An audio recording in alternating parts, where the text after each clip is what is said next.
Hi friends, welcome to our channel. In this video, we are going to explain what is CSRF and how CSRF tokens are actually works in an application, how it protects a server, etc. Actually, CSRF is a cross-site request forgery, which is a kind of attack in web applications. So the CSRF tokens are used to prevent that attack. And in this example, we are going to look how CSRF token actually works in an application. Actually, this is a sample Express application named App1, which has a simple form in it.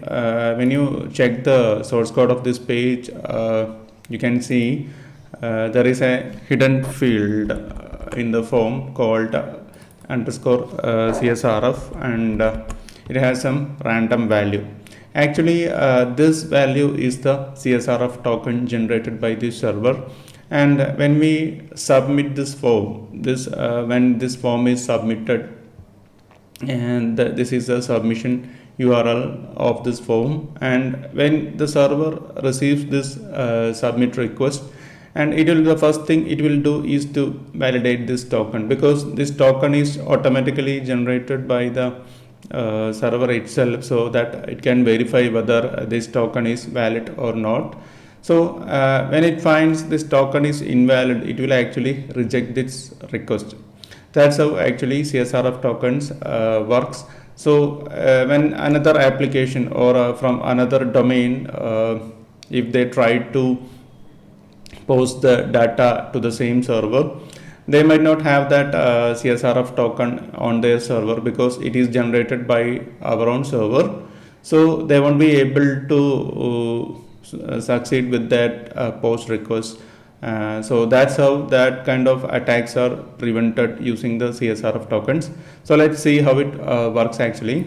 So when you submit some data and submit, you can see CSRF is valid, data is being processed, just a simple message given at the app1. You can see our application runs at port 3000 here, and let's see the code for this. And you have to, in the Express application, you have to enable it as a middleware. Here you can see CSRF is a middleware which is enabled in our application. You have to install this npm CSURF npm in order to enable the CSRF tokens in the application. The complete source code for this will be available as a GitHub link at the content section, which you can refer if you want to. And let's see how it works actually. So once this CSRF is enabled, and the home page, we are using the index router, and in the index router we are actually generating the CSRF token. You can see we are passing the CSRF token value which is generated by the server with this function request.csrf token, and this thing is actually passed to the template. And here you can see the value of the CSRF token is given here as an hidden field to the form, and the name of that field must be underscore CSRF.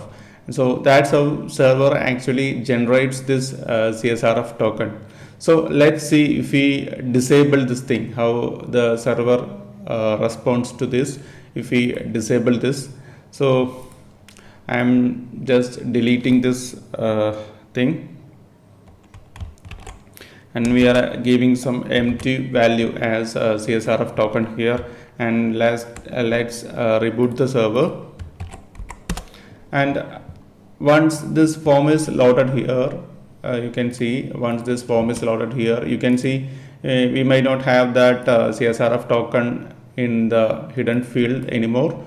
So if we try to submit this data, I am typing some random values and submitting this form, you will get an error like invalid CSRF token, because this is actually an middleware in the Express application. So before accepting or entering into the actual route, it will check for the validity of the CSRF tokens, which it cannot find now, so it is rejecting that request. So without the CSRF token, it is rejecting the request. That's how actually CSRF tokens are working.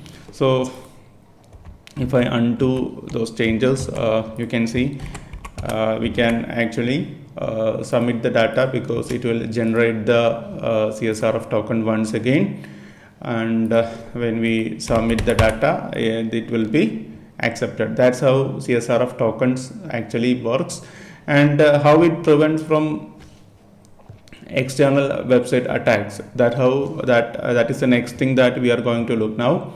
So our first main application is running at port number 3000, which is the app 1. And now what I'm trying to do is to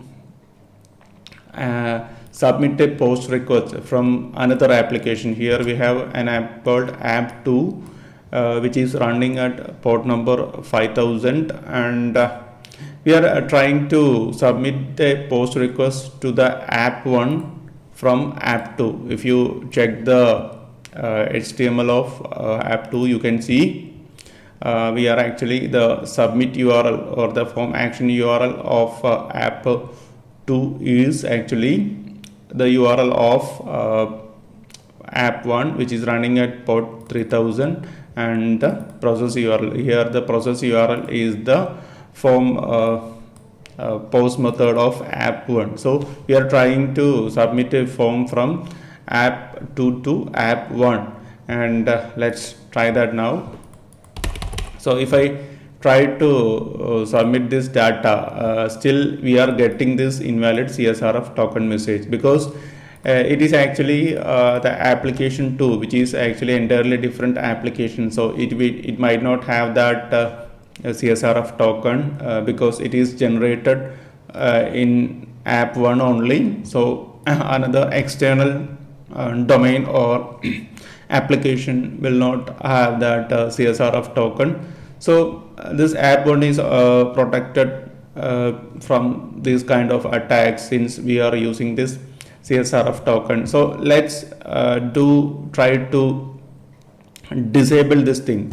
So we are trying to disable this CSRF middleware here, and let's see what happened to our the submit request from the app 2. So let's restart app 1 to have that changes, and now I'm trying to submit the form from app 2 to app 1, and we have disabled the CSRF token in app 1, so it might not have that protection. And now we are submitting some data, and when I click submit, you can see CSRF is valid and data is being processed. So what happened here is actually the app 2's submit has been accepted by the app 1 server, because we have disabled the CSRF token in our server. So in a practical application, never do this, because this is the reason for cross-site request forgeries, because this site might be submitting some invalid or try to post some other malicious data. So it is always better to enable the CSRF tokens, no matter which kind of web framework or server you are using. It is always safer to enable the CSRF tokens in our application.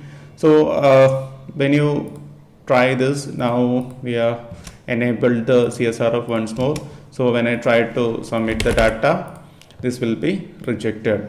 So that's how CSRF tokens actually works, and this is the practical example of how it prevents a cross-site request forgery.